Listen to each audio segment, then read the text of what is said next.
So, what would you little maniacs like to do first?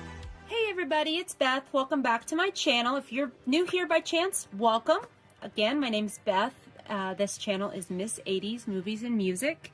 So we focus a lot on the 1980s and movie music, aka soundtracks. So I do a lot of what I call vinyl videos where I rip the audio from whatever soundtrack I have and I overlay that with clips from the movie. So YouTube loves me, by the way. I never get copyright claims at all. Kidding. Note the sarcasm there. And I also like to be behind the camera. So that's one thing to note. Hopefully you'll stick around if you so choose. If not, see you later. Hopefully I'll catch you on another video. But we're here to do a tag. And I haven't done one of these in a while. So my buddies, Liam and Tin Man over at the Splatteredplastic channel. Great channel. Definitely will link it below for you guys. Please go check them out. They created this horror vinyl tag. So I haven't done one of these in a little while, and it's 6 questions, super easy. So I thought, you know what? This will get me back onto YouTube and kind of back into the game. So here we go. We have 6 questions. We're going to start from 6 to 1. Number 6, the first score you bought on vinyl. So I'm going to show Christine there. I looked back through my Discogs. I started logging my record collection in 2017. I started seriously collecting vinyl in about 2016, I believe. I started buying back in high school, just here and there, mainly for just collectibles, because, you know, kind of in the late 90s, at least where I lived and the group I ran around with, they were like novelty items. Not that we listened to them, but it was just kind of cool to have and find out in a yard sale or flea market or something. So anyway, Christine is the first horror score that I logged on Discogs back in, I think, the fall of 2017. So I love this score. Christine is one of my favorite films. I have the poster right up over there in my movie room. And you'll hear more about Mr. John Carpenter in a minute.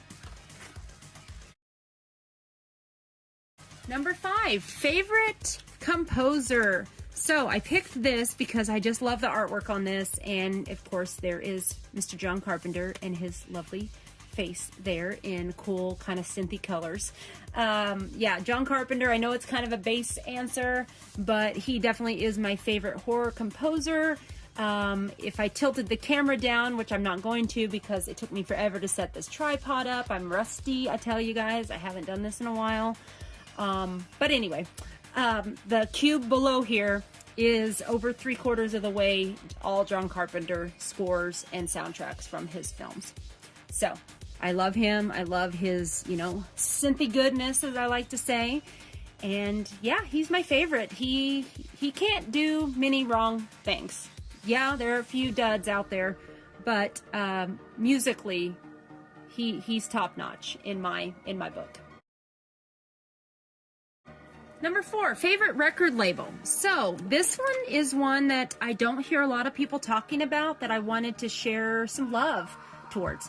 So this is 1984 Publishing. I have 3 or 4 of their horror releases, and then I have, I think, a couple other in my typical soundtrack section.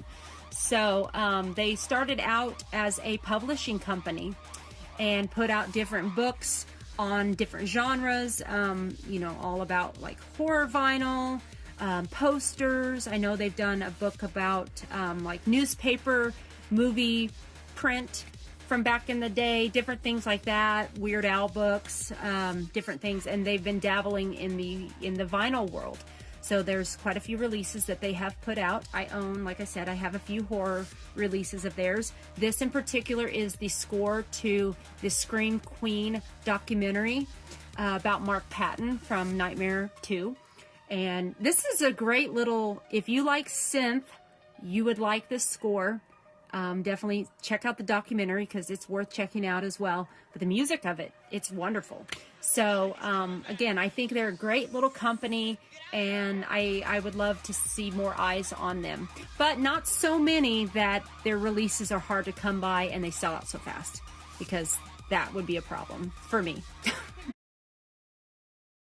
Number 3, collecting variants. Yay, nay, what's your thoughts? So this is a variant for Halloween Ends, but generally speaking, guys, how should I say this? I don't like double dipping in anything, really. You know, I don't. I have a limited amount of money I want to spend, or can, and I don't need, personally, I don't need 3 or 4 different versions of whatever album it is or whatever movie it is. I don't like that, you know, and don't even get me started on all these different format changes, especially in the movie world, you know, and it's just, I just need one. That's all. I just need one. So Halloween Ends here. This is the art edition variant that I purchased, but I didn't buy the typical one. I just bought this one, and it's good enough for me. So yeah, generally speaking, anymore, I think earlier in my collecting days, I bought variants to keep up with the Joneses. Number 1, I admit that. And number 2, you know, because it was cool, or ooh, I like that colorway different, you know. But calmer heads have prevailed, and my budget has decreased. So the variants go bye-bye. So I pick one and I'm done. Number 2, a rare score in your collection. So how do you guys define rare? Okay, that can go every which direction, am I right? So what I did is I looked through Discogs, and I looked through all my horror vinyl that I have, and I kind of went through and looked at the ratio of people that have it compared to the people that want it. Okay, so this particular pressing of The Fog that I have here, which is an original OG Varese Saraband, still in the shrink, that was gifted to me by my dear friend. According to Discogs, there's like 200 people that have it and over 800 people that want it. So that ratio was pretty, you know, top heavy towards the want over the who has it. So yeah, I could show The Shining, I could show an original Halloween, but those were kind of even keeled on who has and who wants. So okay, so to me, I get analytical, I apologize.